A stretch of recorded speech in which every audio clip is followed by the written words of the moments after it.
Keep your hands where I can see them. Slowly. Step out, hands where I can see them, and don't make me say it again. Those 8 words come out slow, deliberate, the kind of slow that has nothing to do with patience and everything to do with power. The man saying them has a badge on his belt, a hand resting near it, and 31 years of a county that never once told him no. The night is cold on Interstate 74.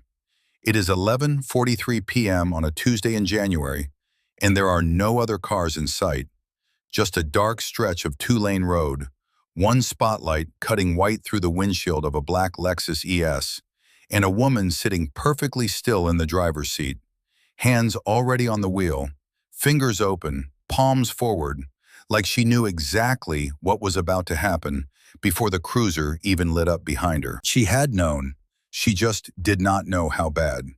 The spotlight does not waver.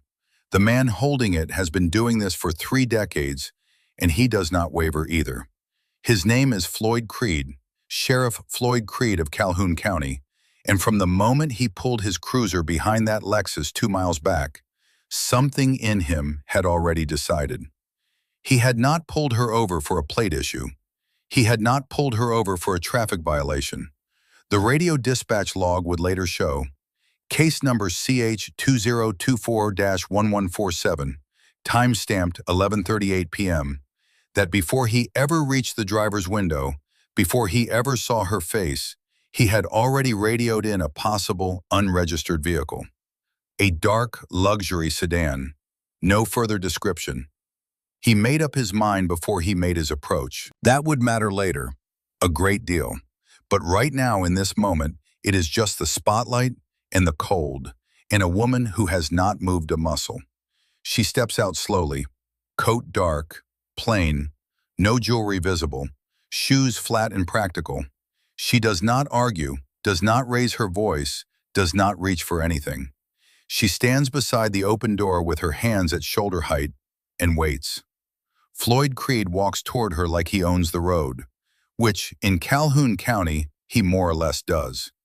He takes the registration she offers him, does not read it, folds it once and drops it on the asphalt at her feet. "This vehicle," he says, not a question, "come back clean to you?" "It's registered to me, yes. You'll see that on the document you just—" "I'll see what I see," he says. "What I'm seeing right now is a car that does not match the driver." She does not flinch. Her voice stays measured, the way someone's voice stays measured when they have trained themselves, over many years, not to let the heat underneath it reach the surface. "The vehicle matches the registration. The registration matches me. If you have a specific statutory basis for this stop, I would like to know it." "Statutory basis," he repeats, like he's tasting something sour. "Lady, I've been running this county since before you had a driver's license." A second cruiser pulls onto the shoulder. Deputy Cedric Brine steps out, younger, quieter, already watching the ground. He hangs back. He does not step forward. He does not say a word. But 20 feet behind the 2 cruisers, just inside the cone of the road's darkness, a third vehicle idles. Officer Micah Dodd, 26 years old, 7 months out of the academy. His dash camera has been rolling since the moment he arrived on scene. He did not turn it off. He would not turn it off. The woman standing beside the Lexus is named Naomi Vance. She is 43 years old. She is wearing a plain coat over a gray blouse, and she has a leather portfolio on the passenger seat. Closed, unremarkable, embossed initials worn down by years of use. She looks like a professional returning from something unremarkable. She looks like exactly what Floyd Creed has decided she cannot possibly be.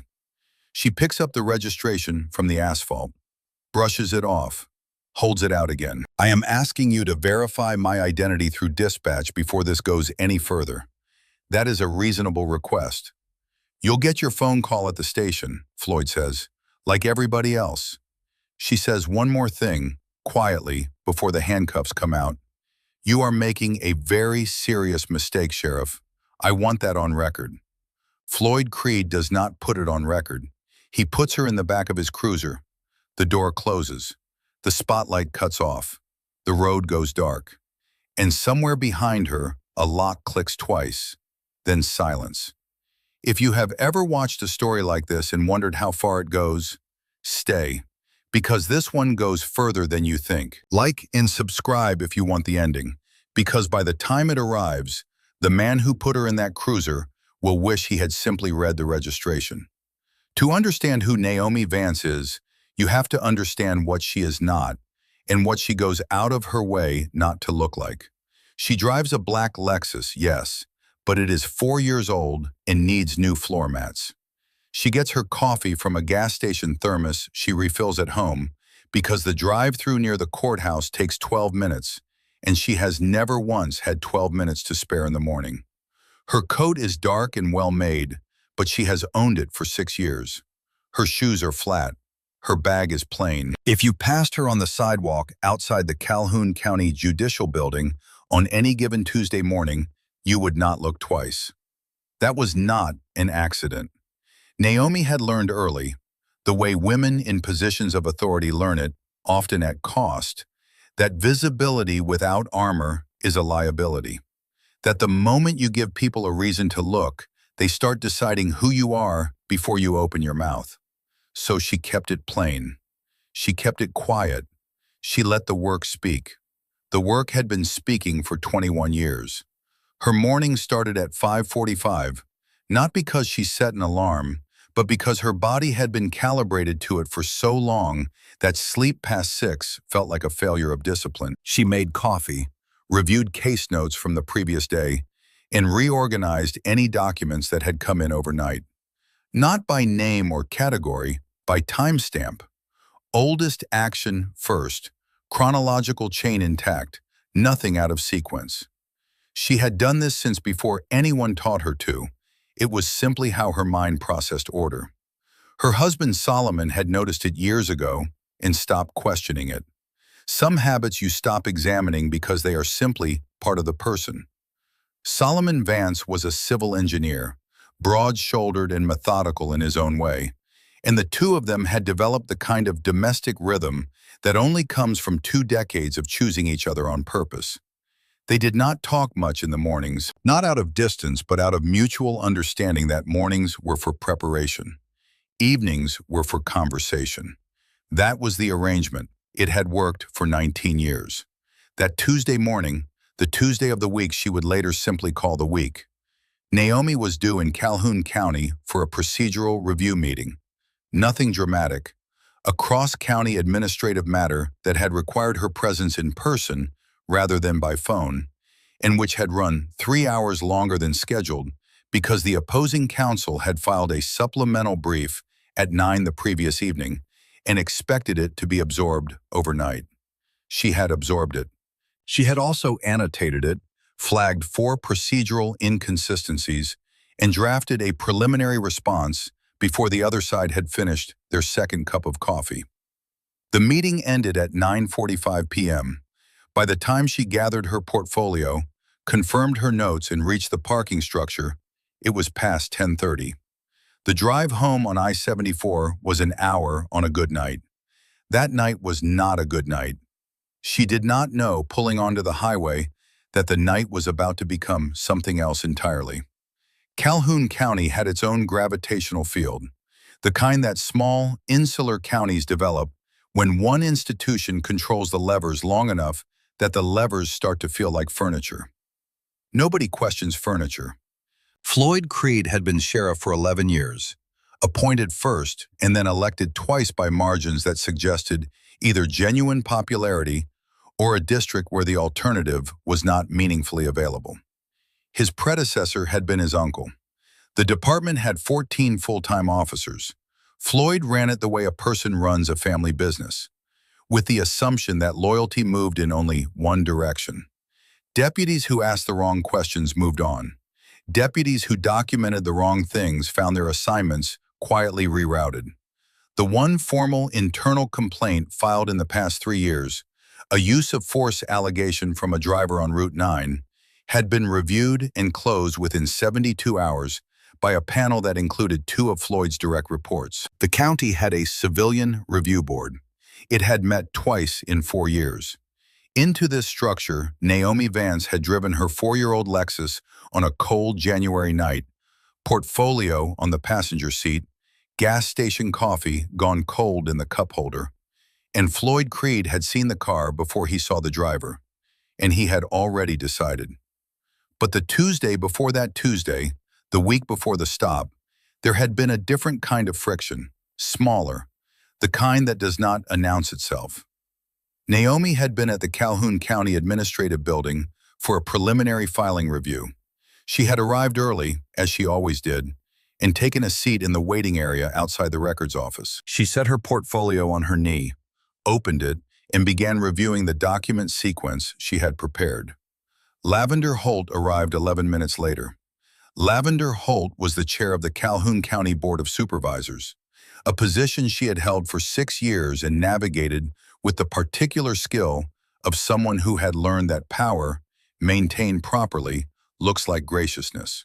She was well-dressed in a county government way, which is to say expensively but without ostentation, and she moved through rooms as though they had been arranged for her convenience. She took in the waiting area, took in Naomi, and chose the chair at the far end.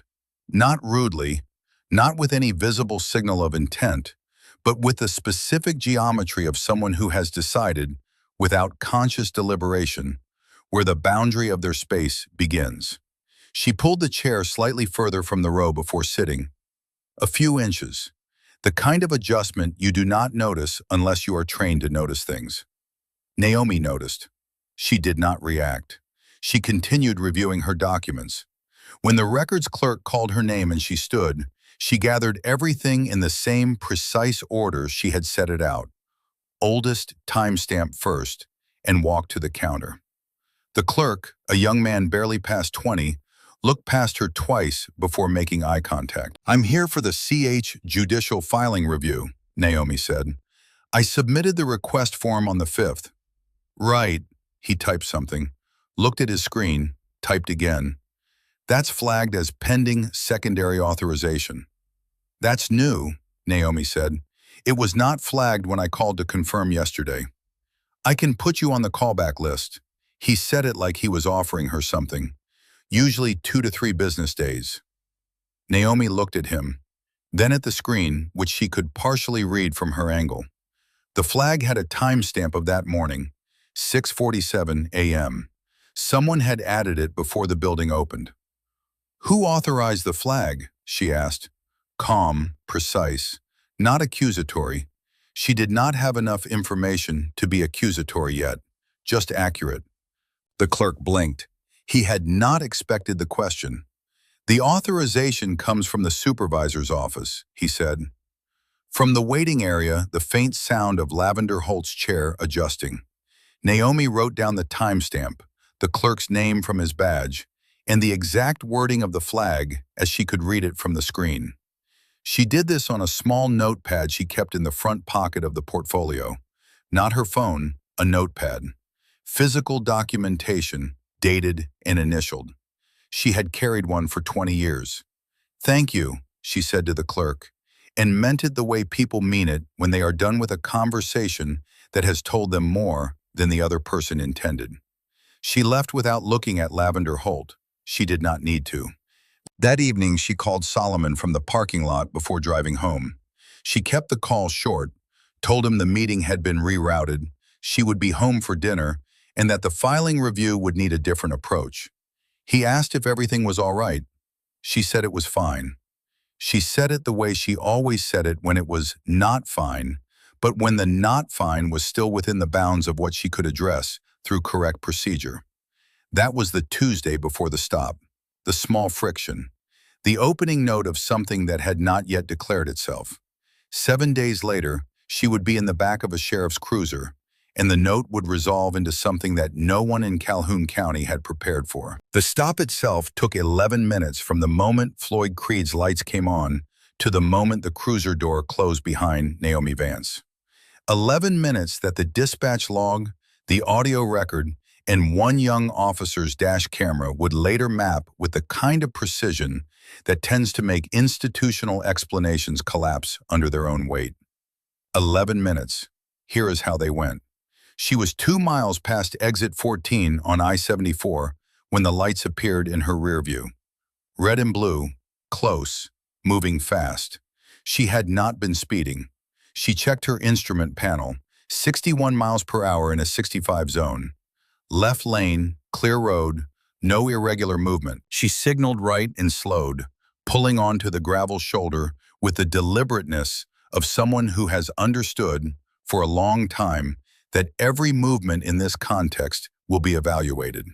She left the engine running, turned on the interior dome light, and placed both hands on the top of the steering wheel before Floyd Creed had opened his door. The dispatch record, case number CH2024-1147, logged at 11:38 p.m., reads, Unit 7 reporting possible unregistered vehicle, dark luxury sedan, I-74 southbound, mile marker 31. The timestamp on that dispatch entry is 11:38 and 4 seconds. The timestamp on Floyd's approach to the driver's window, recorded by Micah Dodd's dash camera, authenticated later by the Department IT Division, case file reference CH2024-1147 DC, is 11:38 and 51 seconds. 47 seconds between the dispatch call and the approach. He called in an unregistered vehicle before he had any basis to know whether it was registered. That gap, 47 seconds, would become the axis around which everything else would turn. Floyd came to the window. She lowered it. He did not greet her, did not state his name or badge number, did not explain the basis for the stop. He asked for license and registration with the tone of someone who had asked it 10,000 times and never once waited for an answer he found interesting. She provided both immediately. She had them ready, not because she was nervous, but because her portfolio was organized and her documents were always where she put them. Floyd took the registration, looked at it for 2 seconds, not enough to read it, and dropped it on the asphalt. Whether it was deliberate or careless barely mattered. The effect was the same. She watched it fall. She did not comment on it. "Step out," he said. "Hands where I can see them." "May I ask the reason for the stop?" she said. Not combative, procedural. The question anyone with a working knowledge of the Fourth Amendment would ask, calmly and early, before the situation escalated to a point where the answer would need to come from a court. "The reason is I'm asking you to step out." She stepped out. She picked up the registration from the asphalt as she did and held it out to him again. "Sheriff, the registration is valid and current. The vehicle is titled to me. Under OCGA Section 46-6-202, a traffic stop requires an articulable, reasonable suspicion of a violation. I would like to know what the violation is." She did not recite it from memory in the way of someone performing. She read it from a photocopied page she had folded into the front pocket of the portfolio, the provision covering unlawful stops, printed from the official Georgia General Assembly website 4 months prior, which she carried because she had learned, long before that night, that quoting law from paper is more durable than quoting it from memory when someone is looking for a reason to dismiss you. Floyd Creed looked at the paper, then at her. Then he did something that the dash camera would capture in full. He smiled. "You know what?" he said. "You've got a lot of vocabulary for someone standing on the side of the road at midnight." She filed that away. She filed away the tone, the phrasing, the precise inflection, the way it was designed to be small, to reduce, to remind her that regardless of what she had just said, he was the one holding the radio. "I want to document that I have provided my registration and license, that the vehicle is properly titled to me, and that I have asked twice for the statutory basis of this stop. I am asking that you verify my identity through dispatch." Cedric Brine had arrived by then. The second cruiser, lights still running, Cedric standing near the hood with his hands loose at his sides. He and Floyd exchanged a look, the kind of look that does not need words because the words have already been said. On other nights, about other stops, So many times that the look is the shorthand for a whole conversation. Cover the angle. Document everything. Make it hold. Behind them, Micah Dodd stayed at his vehicle. He had been told to hang back by Floyd on the radio. Standard backup position, nothing unusual. But his camera kept running. His hands stayed on his belt. His face stayed unreadable. And his eyes, just for one moment, found Naomi Vance's through the dark. And she found his. And something passed between them that was not an agreement and not a promise, but was the beginning of both. "You'll get your verification at the station," Floyd said. He had stopped looking at her. He was already reaching for the handcuffs. Possible unregistered vehicle. Possible impersonation of documentation. "You'll get to explain it all there." Impersonation of documentation. He had decided the registration was fake. He had decided the portfolio, the case files, the legal briefs, the court letterhead she had not shown him yet, was theater. He had decided all of this before he read a single word of anything she had handed him. She did not resist. She put her hands behind her back.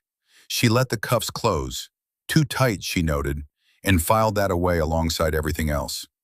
The physical sensation of metal on bone, a fact among facts, another entry in a record that was being assembled, whether Floyd Creed knew it or not. "This is a mistake," she said one more time. Quiet. Final. Not a threat, not a plea, a statement of plain fact, offered into the cold air of an empty highway for anyone who was listening. Micah Dodd was listening. His camera was running. 47 seconds on a dispatch log were already written. And in the leather portfolio left on the passenger seat of the Lexus, beneath the case briefs and the annotated motion filings, was a document that Floyd Creed had not looked at. A document that would, in the weeks to come, reframe everything about what this night meant. But not tonight. Tonight, Calhoun County processed her like it had processed so many others. Methodically, without hesitation, without a single question it did not already have an answer for. The booking process at Calhoun County Sheriff's Annex took 40 minutes. It was thorough in the particular way of institutions that use thoroughness as a substitute for judgment. Fingerprints, photograph, property inventory, one leather portfolio, one set of car keys, one cell phone, one wallet, one thermos. Everything sealed in a manila envelope with a property tag and a case number. Everything except the portfolio, which was flagged for review of what Floyd had labeled possible fraudulent documentation and held separately. The night desk sergeant processed the paperwork Floyd gave him. He signed where Floyd indicated. He did not call the courthouse to verify the name on the documents. He did not run the judicial directory. He accepted the narrative he was handed because that was how things had moved in Calhoun County for as long as he had been sitting at that desk. And because he had never had a reason to believe the narrative would eventually become a liability. He would later receive a written reprimand. He would not lose his job. The system does not tend to discipline the people who failed to ask questions, only the ones who asked the wrong ones too loudly. Naomi Vance was placed in a holding cell at 12:19 a.m. The cell had a metal bench, a ceiling light that flickered every 90 seconds on a cycle so consistent it almost seemed designed, and a toilet that ran in a thin, persistent stream. She sat on the bench, folded her hands in her lap, and did not speak. The other occupant, a woman sleeping on the far end of the bench, did not stir. The door locked. The corridor went quiet. She was allowed one phone call at 12:44 a.m. She did not call Solomon. She had thought about it during the drive to the annex, sitting in the back of Floyd's cruiser, watching the county scroll past through windows that had wire mesh in them, and she had decided against it. Not because she did not want to hear his voice, but because a phone call from a holding cell has a way of putting the wrong person in a reactive posture when what is needed is a strategic one. She wanted Solomon rested, not activated. She wanted him where he was most useful, at the courthouse in the morning, before any of this had a chance to solidify into official record. She called his cell. He picked up on the second ring, voice thick with interrupted sleep. "Solomon, listen carefully." She kept her voice low, even, aware of the officer standing 6 feet away with the studied inattention of someone who was absolutely paying attention. "Do not come to the station tonight. Do not call anyone. I need you at the Calhoun County Administrative Building at 8:30 tomorrow morning. Bring the folder in the filing cabinet, the blue one, second drawer. Do you have that?" Silence for a moment. She could hear him processing the architecture of her request, the controlled tone, the absence of explanation. "Are you safe?" he asked. "I will be. 8:30, blue folder." She hung up before he could ask the question she could already hear forming, the one that would have required an answer she was not ready to give in that hallway, in that tone, with that audience. She returned to the bench and closed her eyes. Not to sleep, to inventory. What she had, one phone call made, one person positioned, one portfolio in evidence hold with a document Floyd Creed had not examined. What she did not have, freedom of movement, her documentation, or the next 12 hours. What she needed, the next 12 hours to pass without anyone doing something that could not be undone. In the office 3 rooms away, Floyd Creed was writing his incident report. He typed with the easy confidence of someone who had done this hundreds of times and never once been seriously challenged on the output.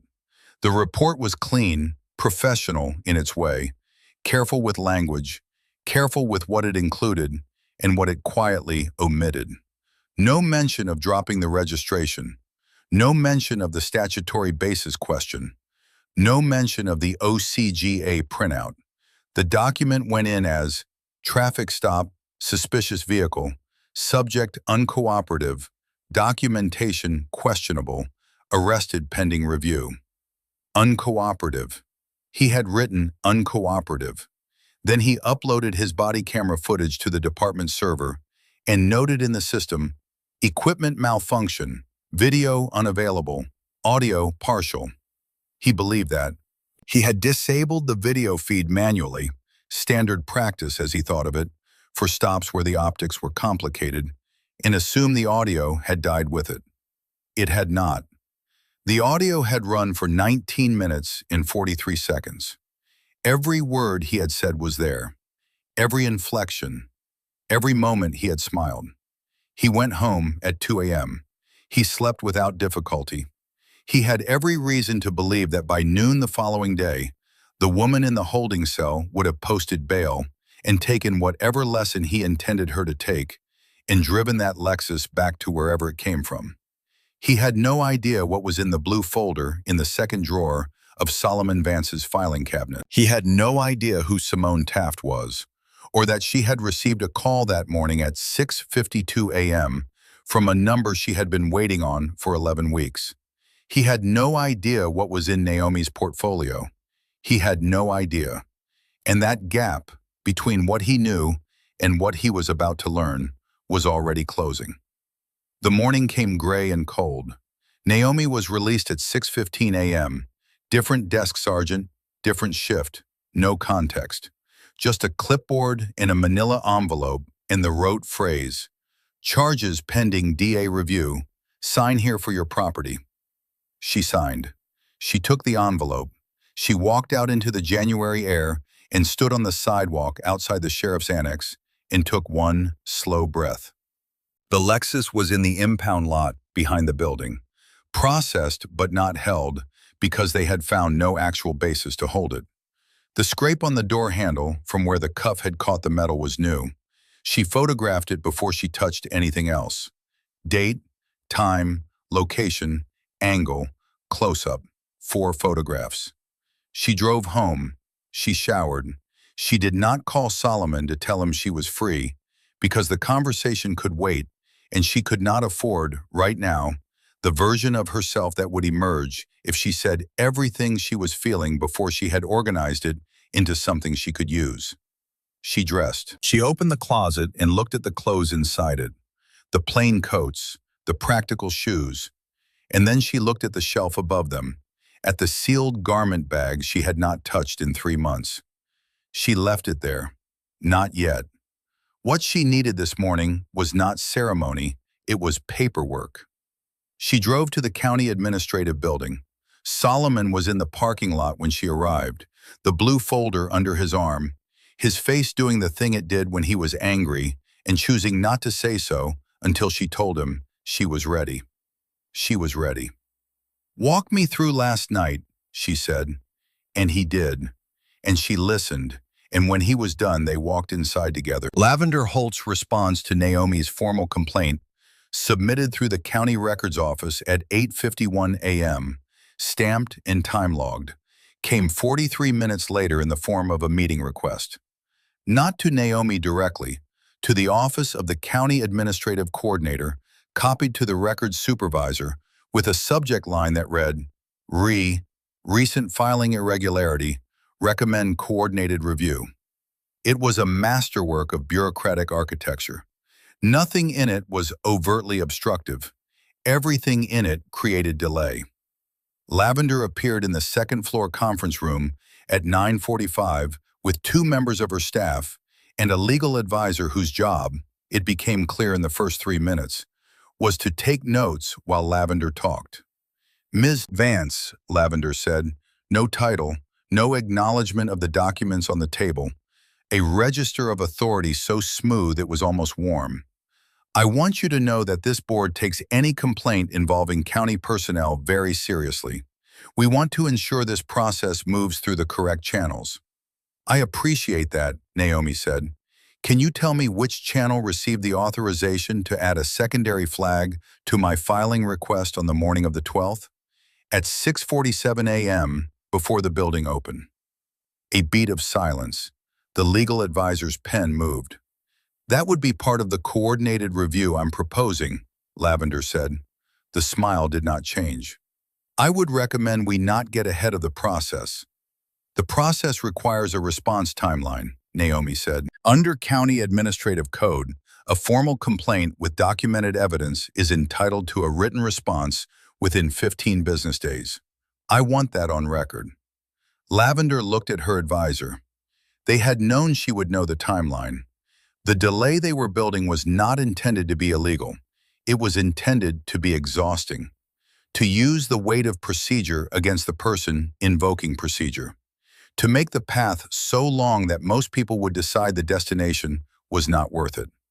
Most people. Naomi left the meeting at 10:22 with 3 new logged entries in her notepad, a formal complaint number assigned by the county clerk's office directly, not by Lavender's office, by the clerk, which she had requested specifically for this reason, and the quiet understanding that the resistance she was facing was not improvised.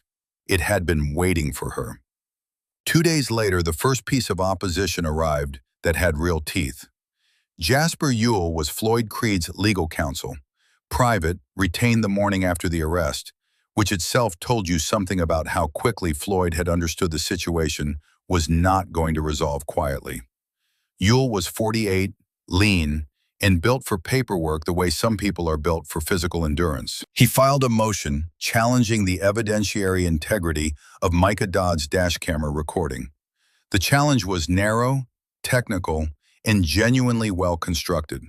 It raised a question about the chain of custody between the moment the footage was captured and the moment it was downloaded to the department server. Specifically, whether the download had been authorized, logged, and transferred under proper procedure, or whether Micah had acted outside his sanctioned authority in making the footage available to the internal affairs intake process. It was, in plain language, an argument that the evidence did not count because of how it had been handled, not because of what it showed. Naomi sat with the motion for 2 hours that evening. She read it twice. Then she pulled a document from her portfolio, not from memory, from the index tab she had labeled Procedure, and read the relevant section of Georgia evidence law. Rule 90-901 of the Georgia Rules of Evidence, Authentication of Evidence, the standard for authenticating electronic recordings. She read the department's own body camera policy, printed from the Calhoun County Sheriff's Department website 3 months prior, which she had in her file because she had learned to keep the institutional rules of any county she worked in before she needed them. She prepared a written response. She wrote it in sequence, grounded in the document, without embellishment. The response noted, among other things, that the department's own body camera policy, Section 4, subsection C, required that all recorded footage be downloaded to the secure server within 24 hours of recording, a process handled by the department's IT division under a standing protocol, not by the individual officer. Micah Dodd had not transferred the footage. The system had, on schedule, under existing departmental procedure. Yule's chain of custody argument collapsed the moment you read the actual policy, because the chain of custody was not broken. It had worked exactly as designed. What Yule had gambled on was that no one would check. It was a reasonable gamble in a county where no one usually checked. Naomi checked. The response was filed within 36 hours. The following Monday, Otis Reeves asked to see her. Otis Reeves was the county's director of public safety, not Floyd's direct superior, but a layer above him in the administrative hierarchy, the kind of position that exists to manage the interface between law enforcement and the political structure of county government. He was 61 and gave the impression of someone who had seen a great many things and had deliberately chosen not to involve himself in most of them. He was not corrupt in the way Floyd Creed was corrupt. He was corrupt in the more common way. He had allowed things to continue that he knew were wrong, because stopping them would have required a sustained effort that was simply outside the scope of what he had signed up to do. He met with her in his office, offered coffee. She declined. "Ms. Vance," he said, "I want to be honest with you. I have been in public safety administration for 22 years. I have seen complaints like this one move forward, and I have seen what happens to the people who move them and the people they are moved against. It rarely ends cleanly for anyone." She listened. She did not write anything down, which he appeared to take as encouragement. "There are people in this county who are invested in stability," he continued. "That is not a threat. I want to be clear about that. It is an observation. The kind of process you are initiating tends to create disruption that is, in my experience, disproportionate to the outcome." "When you say disproportionate outcome," Naomi said, "are you referring to the legal proceedings or to the pattern I have documented?" He blinked. He shifted forward slightly. The formal complaint, the incident on I-74. "I ask because the incident on I-74 is one data point," she said. "The pattern is something different. I want to make sure we are talking about the same thing." He had not known about the pattern. His expression confirmed it. Someone, Floyd, Lavender, someone in that circle, had briefed him on the arrest complaint without telling him what else had been gathered. She had not shown him the pattern, not yet. She had simply named it, quietly, to watch how the knowledge that it existed changed the shape of the room. The room changed. Otis Reeves set down his coffee. He looked at the window. He looked at his hands. "Ms. Vance, I want to be a resource to you in this process. If there is something broader at play, the appropriate channel for that would be internal affairs." "I have already made contact with internal affairs," she said. "I wanted you to be aware." She had made contact with internal affairs 11 days prior, before she had known she would need to, before any of this had fully declared itself, because she had learned to make contact before she needed it. The recording of this meeting, clear, time-stamped, made on her phone in her bag on the desk beside her, would be added to the file that afternoon. She thanked Otis Reeves for his time. He had given her something without knowing it. He had confirmed that the people protecting Floyd Creed were not fully coordinated, that in the space between what they knew and what she knew, there was room to move. She moved. The FOIA request went in that afternoon. 5 U.S.C. Section 552, Formal Public Records Request, Calhoun County Sheriff's Department, All traffic stop incident reports filed by Officer Floyd Creed, Unit 7, over the preceding 24 months. Every stop, every report, every outcome. It was not a dramatic move. It was a procedural one. The kind that takes time and generates paperwork and does not feel, in the moment, like anything other than administration. But it was the move that determined everything that came after it. While she waited for the FOIA response, Cedric Brine filed an amended incident report. The amendment was subtle, the kind of change that looks like a correction rather than a cover. The original timestamp on his arrival at the scene had read 11:41 p.m. The amended report listed it as 11:44. 3 minutes, enough if you were reading quickly, to suggest he had not been part of the initial stop decision, that he had simply arrived as backup after the fact. 3 minutes. Micah Dodd's dash camera had recorded Cedric's arrival at 11:41 and 17 seconds. The timestamp was embedded in the file metadata, cross-referenced to the department server upload log. You could not change it.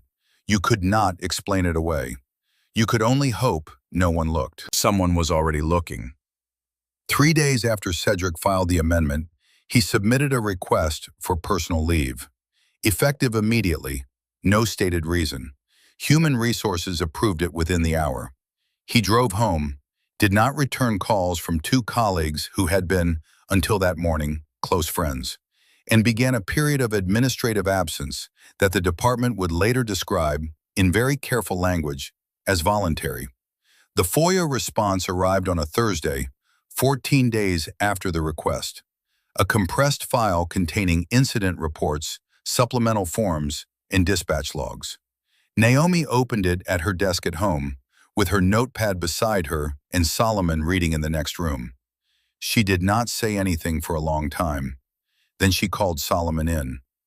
"Look at this," she said, and she showed him. Not all of it, just the columns she had been building on a separate sheet. Date, vehicle type, driver description, outcome.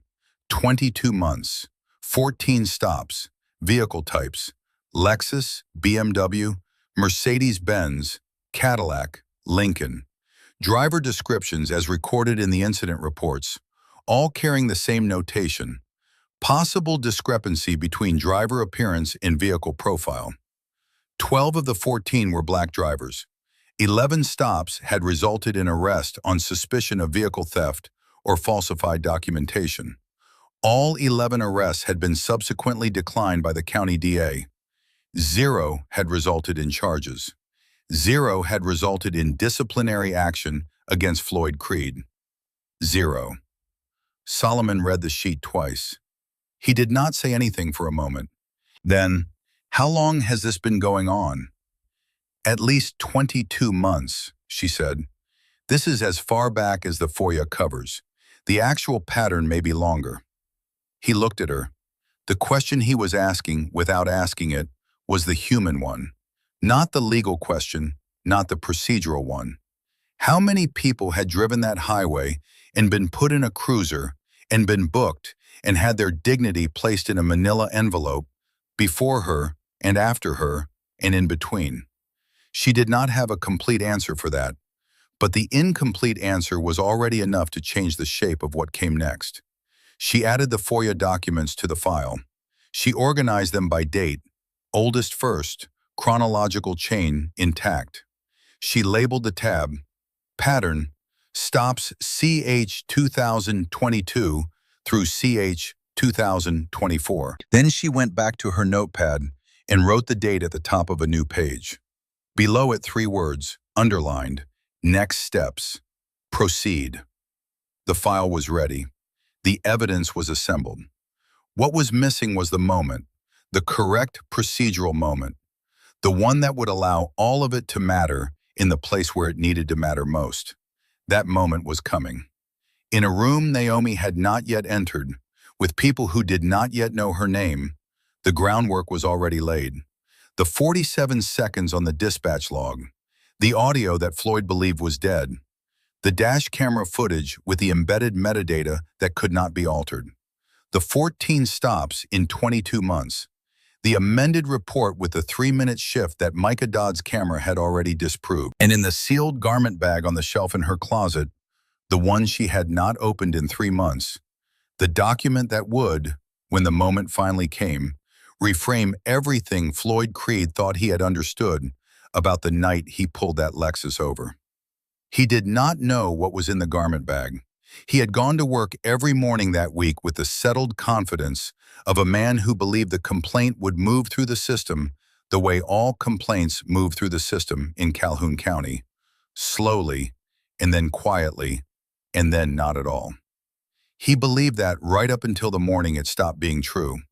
The call from Simone Taft came on a Wednesday morning, 18 days after the stop. Naomi was at her desk reviewing pretrial motions when the number appeared on her phone. Area code she did not recognize. She let it ring once, then answered. The voice on the other end was measured, direct. "Ms. Vance, my name is Simone Taft. I am an investigator with the State Attorney General's Civil Rights Division. I would like to speak with you about Calhoun County Sheriff Floyd Creed. But I want to be clear up front. We are not calling because of your complaint. We were already looking." Naomi set down her pen. "How long?" she asked. 11 weeks, Taft said. "Your incident gave us something we did not have, a complainant willing to document. Everyone else either withdrew the complaint or was persuaded the process was not worth pursuing." That landed quietly. Naomi thought of the 14 stops in her FOIA file. The 11 arrests, the 11 declines, the 0 disciplinary actions, and understood what Taft was describing. Not people who had given up, people who had been worn down by a system built for that specific purpose.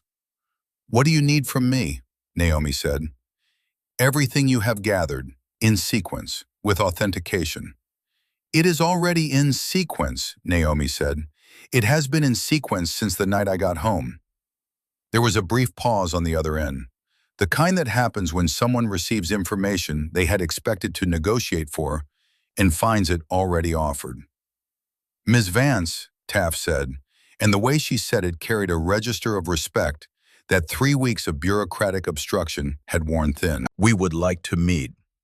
They met the following Monday at a neutral location, a conference room in a regional government building 40 miles from Calhoun County, deliberately chosen. Taft was 41, with the unhurried manner of someone who had learned that the appearance of patience was itself a form of pressure. She brought one associate and 2 binders. Naomi brought her portfolio, and Solomon. The first hour was verification. Taft's team authenticated the FOIA documents, cross-referenced the dispatch log, confirmed the metadata on Micah Dodd's dash camera footage. They had already pulled the same records independently through a separate FOIA channel. Everything matched. Every timestamp, every case number, every entry in the column Naomi had built on that separate sheet. Then Taft opened the second binder. "We would like to read you something," she said. She placed a printed email on the table. Sender field, redacted. Recipient field, redacted. Date, January 14th. Subject line, complaint processing timeline. The body of the email had 3 lines. 2 were blacked out. The third read, verbatim, "Hold until after the budget vote." "We obtained this through a separate FOIA request to the county administrative email server," Taft said. "The IT forensics team has confirmed the metadata on this document. The sender's machine signature matches a workstation registered to the office of the Calhoun County Board of Supervisors chair. Lavender Holt's office." Naomi did not react visibly. The moment of confirmation is not the moment for reaction. It is the moment for precision. She read the email again. "Hold until after the budget vote." Lavender had not merely delayed the complaint process. She had timed it. She had known exactly what was in the complaint, known there was a budget vote coming, and calculated that by the time the vote passed, the procedural window for effective response would have narrowed considerably. It was not illegal on its face. That was the precise architecture of it. Obstruction shaped to look like administration. "The 2 redacted lines," Naomi said, "can they be recovered?" not with current tools. The redaction was applied to the original before archiving.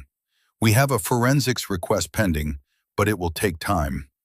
Solomon looked at the email, then at Naomi. She gave him the smallest nod. Noted, filed, we continue. The second item Taft's team placed on the table was the body cam audio. Floyd's audio. 19 minutes and 43 seconds he had believed were dead. Pulled directly from the department's server, authenticated by the county IT division's own download log. Taft pressed play. The recording began at 11:38 p.m. Floyd's voice, first, still in the cruiser, radio in hand. The quality was clear. He said, "Dark Lexus, late model. Driver profile consistent with prior incidents." Prior incidents. He had used those words before approaching the vehicle, before any contact with the driver, before any information other than the make and color of the car. The recording continued. The approach, the registration dropped, the cuffs. Naomi's measured voice citing OCGA, Floyd's response about vocabulary. And then, in the cruiser on the way to the annex, Floyd speaking to Cedric Brine, voice relaxed, the way men speak when they believe no one else is listening. These people always think the car makes them untouchable. That is the tell. You see a car like that hour, that road, you already know. You already know. Taft stopped the recording. The room was quiet. That phrase, she said, appears in 2 prior incident reports from Floyd Creed's department file. Different wording, same operative logic. We are treating it as evidence of a documented, repeated pattern of racially motivated, pretextual stops, potentially actionable under 18 U.S.C. Section 242. Naomi wrote the statute number in her notepad. 18 U.S.C. Section 242, deprivation of rights under color of law, a federal criminal statute, the kind that carries prison time rather than administrative leave. What is the realistic timeline, she asked. For the AG investigation, 60 to 90 days to complete the evidentiary phase. For referral to federal prosecution, 6 to 18 months.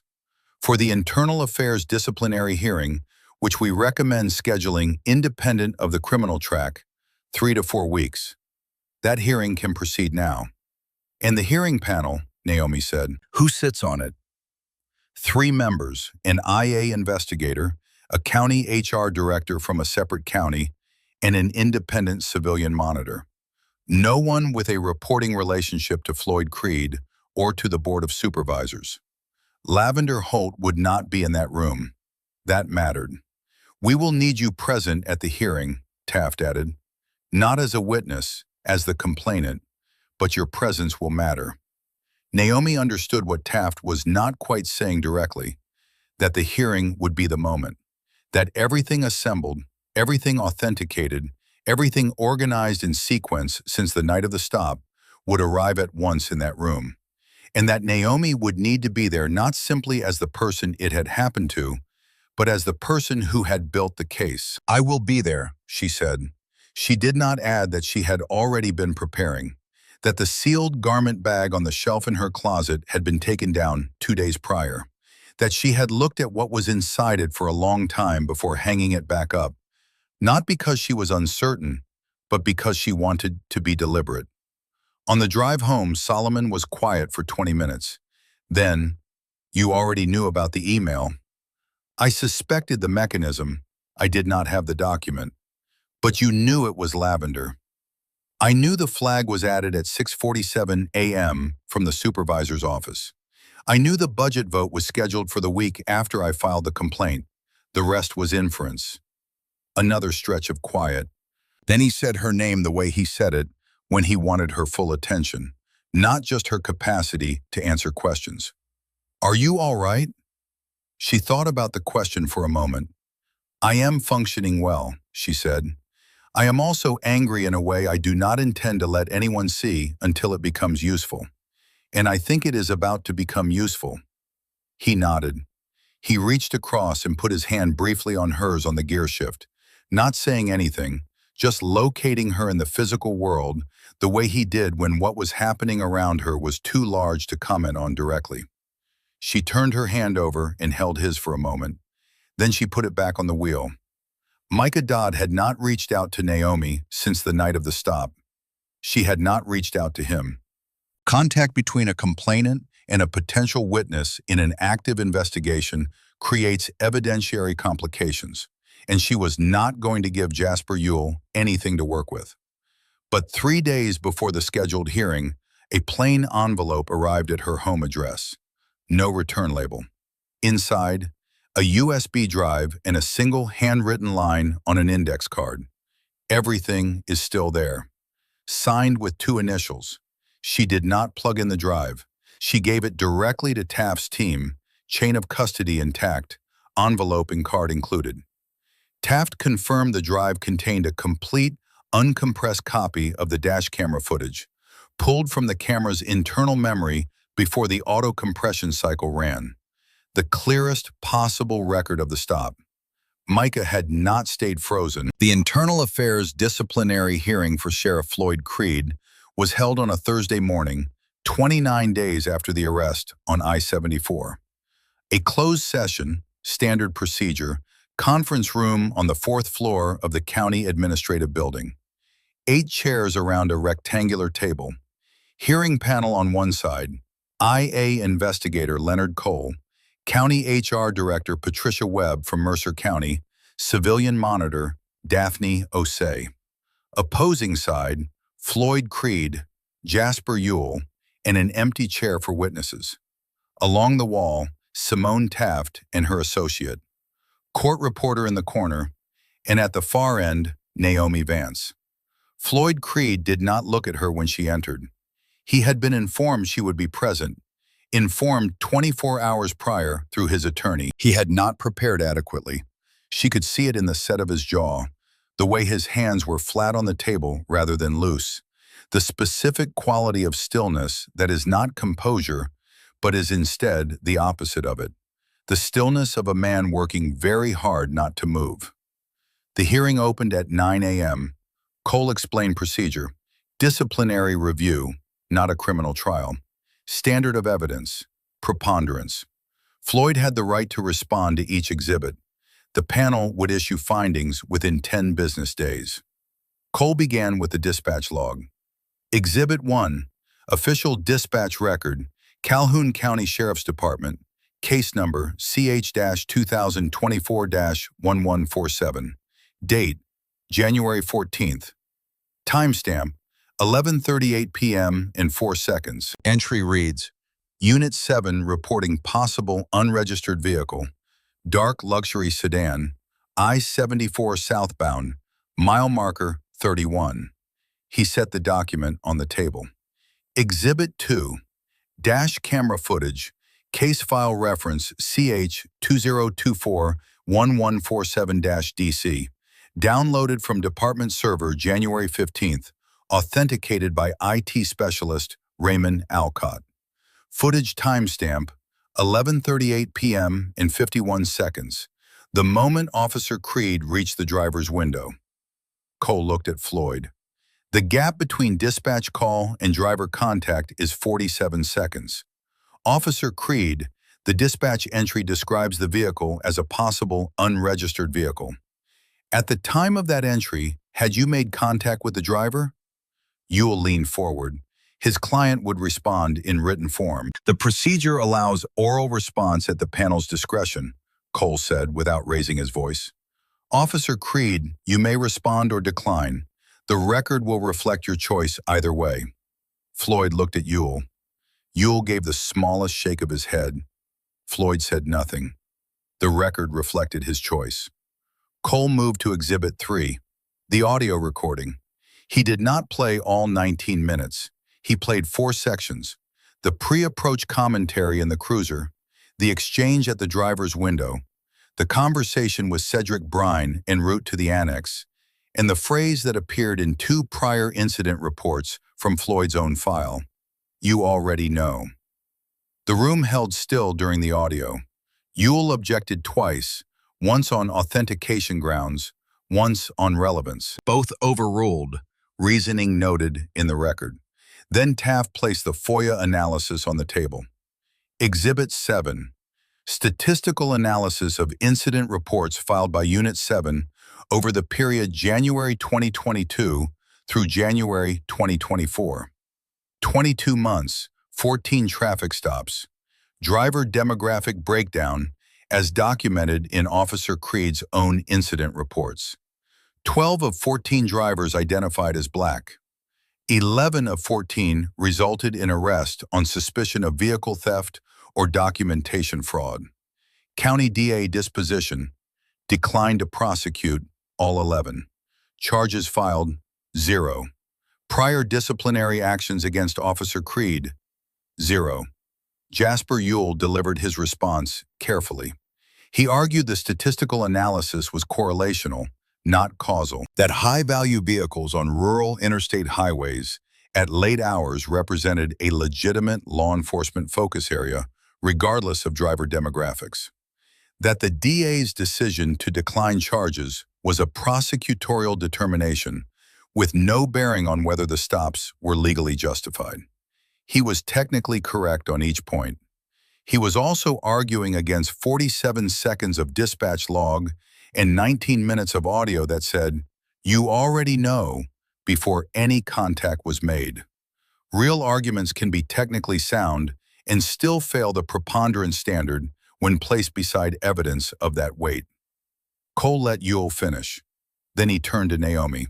"Ms. Vance, the panel recognizes you as the complainant. You have the right to make a statement for the record." She had prepared a statement. It was in her portfolio, printed on plain paper, no letterhead. She took it out.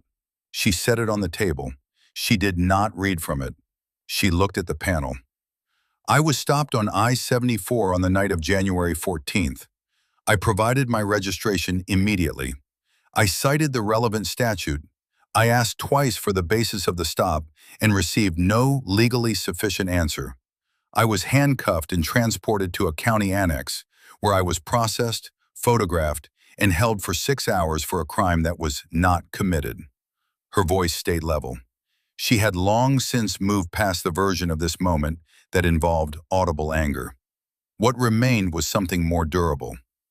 "I am not asking this panel to find that what happened to me was unpleasant. I am asking for a finding that it was part of a documented pattern of conduct that has affected at minimum 12 other people in this county over the past 2 years. People who did not have the documentation, the resources, or the specific circumstances that made it possible for me to sit in this room today. That is the finding that matters, not because of me, because of them." She paused. Then, "I would also like to make one additional disclosure." She reached into the portfolio and removed a document. She placed it on the table, face up. It was her judicial appointment letter, signed by the governor, stamped with the seal of the Office of Court Administration. Her name, her title, her assignment. A document that had been in the leather portfolio on the passenger seat of the Lexus on the night Floyd Creed had called her documentation fraudulent.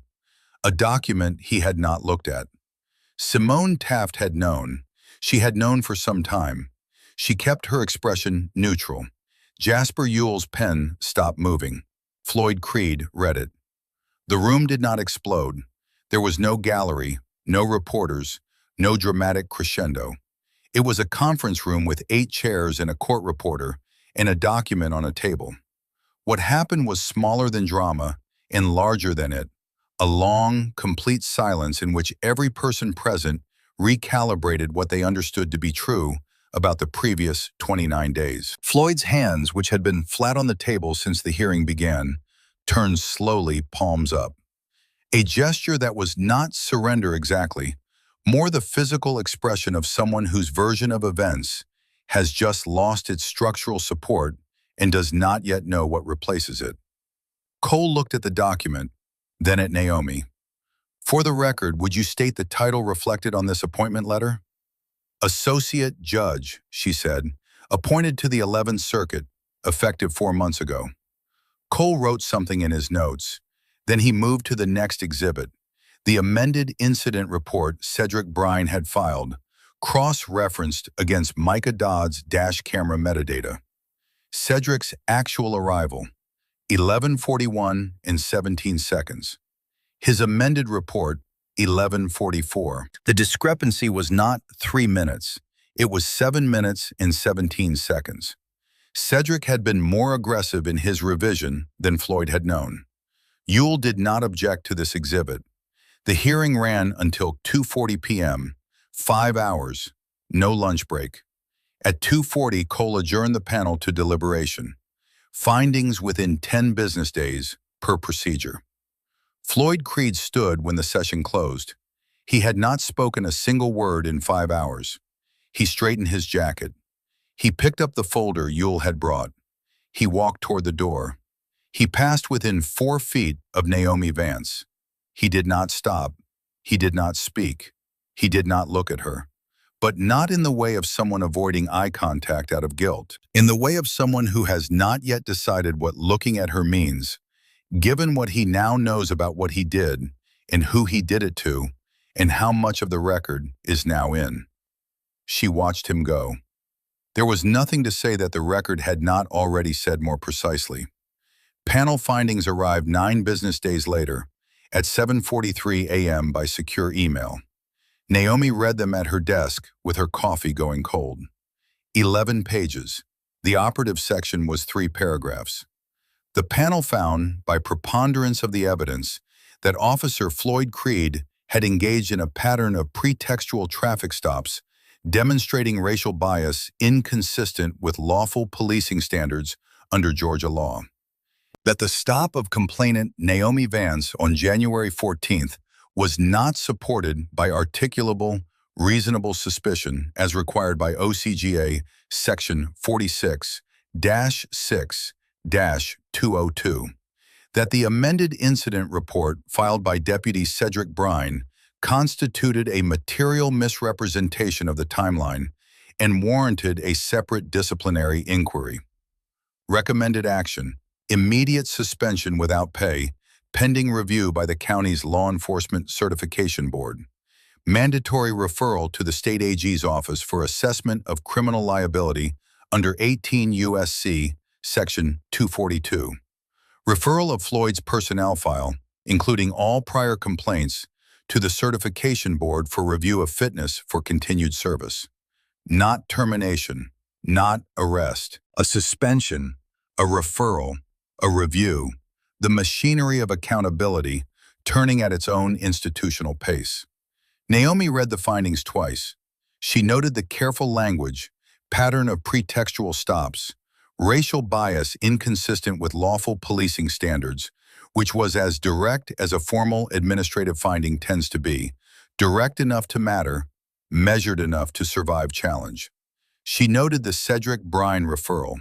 She noted what was not in the findings: any mention of Lavender Holt, any reference to the email, any acknowledgement of the structural conditions that had allowed 14 stops to accumulate without consequence.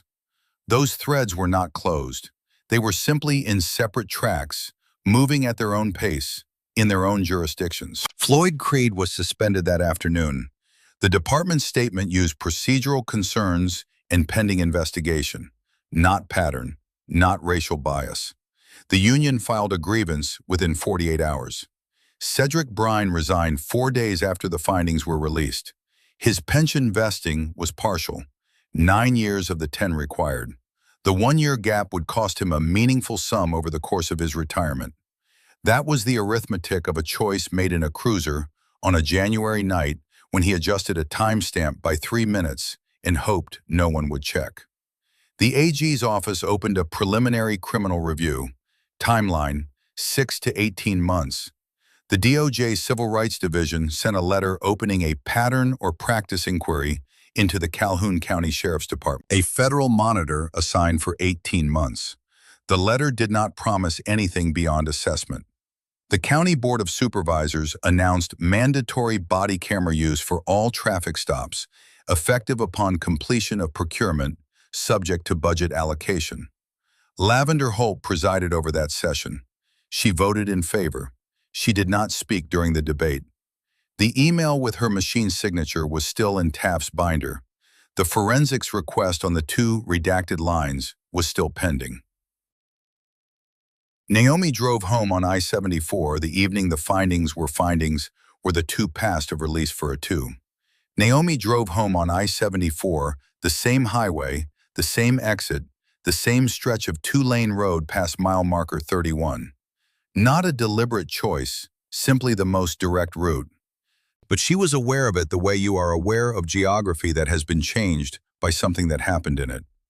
The shoulder was empty, the road was dark, there were no other cars.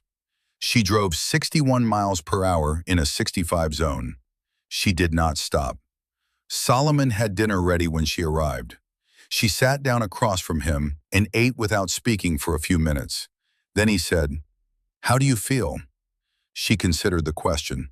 "Like something has been corrected," she said. "Not fixed, corrected. There is a difference." He nodded. Corrected meant the specific error had been addressed, the suspension, the findings, the referrals.